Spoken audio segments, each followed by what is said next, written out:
کسی رشتے کو کتنی بھی محبت سے باندھا گیا ہو، اگر عزت اور لحاظ چلا جائے تو محبت بھی چلی جاتی ہے۔ دل کے اندر اتنی جگہ پیدا کرو کہ تمہارے اس دل میں دوسروں کے راز سما جائیں۔ تھوڑے میں خوش رہنا سیکھو، کیونکہ زیادہ کی چاہ تم سے تمہارا سکون چھین لے گی۔ زندگی کو رمضان جیسا بنا لو تو موت عید جیسی ہوگی۔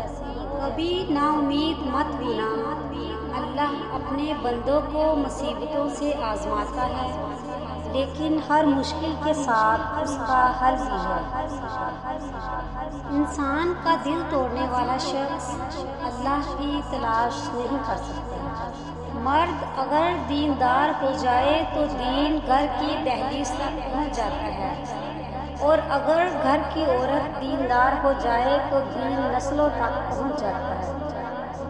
عورت کتنی ہی خوبصورت کیوں نہ ہو، وہ پیاری دوپٹے میں ہی لگتی ہے۔ دنیا کا سب سے مشکل کام اپنوں میں اپنوں کو تلاش کرنا ہے۔ تباہی اور بربادی ہے ایسے تمام لوگوں کے لیے جو انسانوں کو تانے دیتے رہتے ہیں اور ان کے عیبوں کی تلاش میں لگے رہتے ہیں۔ جس طرح گھڑی کی سوئی آگے پیچھے کرنے سے وقت نہیں بدلتا، اسی طرح گردن اونچی یا نیچی کرنے سے انسان کی اوقات میں کوئی فرق نہیں آتا۔ کھانے میں کوئی زہر گھول دے تو اس کا علاج ممکن ہے، مگر کان میں کوئی زہر گھول دے تو اس کا علاج نہیں ہے۔ جب دل میں ایسا غم پیدا ہو جائے جس کی وجہ سمجھ نہ آئے تو وہ انسان کے کسی ایسے گناہ کا نتیجہ ہوتا ہے جس کی اس نے ابھی تک توبہ نہیں کی۔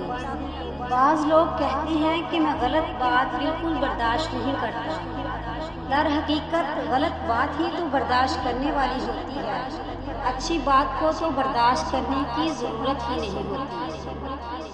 یہ جو تمہارا نفس ہے، تم اگر اسے خیر میں مصروف نہیں کر لیتے تو یہ تمہیں شر میں مصروف کر لے گا۔ نیک لوگوں کی صحبت سے ہمیشہ بھلائی ملتی ہے، کیونکہ ہوا پھولوں سے گزرتی ہے تو وہ بھی خوشبودار ہو جاتی ہے۔